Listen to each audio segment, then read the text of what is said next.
Manolotra ny arahaba ho anao indray tafaraka eto isika mianakavy.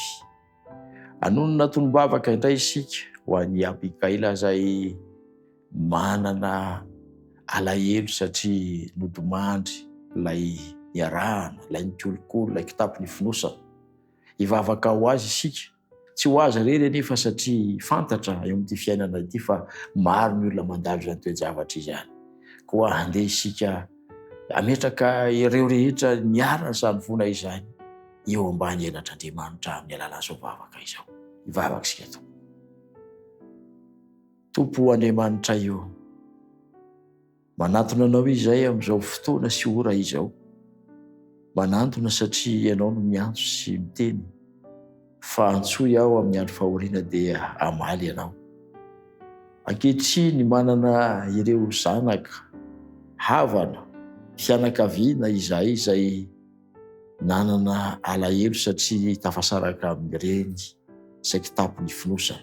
Abikaila no ray amin'izy ireny ary maro ihany koa ny hafa izay mitovy toe-javatra nolalovana tahaka azy. Maharary aminay zanak'olombelona ny tafaraka amin'ireny ray aman-dreny ireny Andriamanitra. Koa meteza amin'ny fahasoavanao. Ianao hanasitrana ny fony maratra, ampahery azy ary ameno ny toerana banga.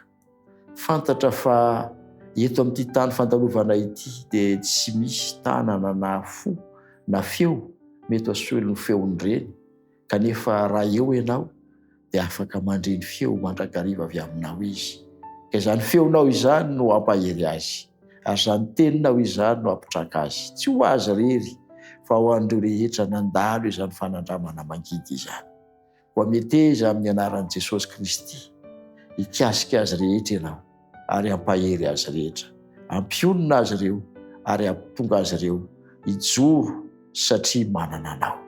Momba azy Andriamanitra amin'ny anaran'ilay tianay mangatahaka izany vavaka izany. Amen.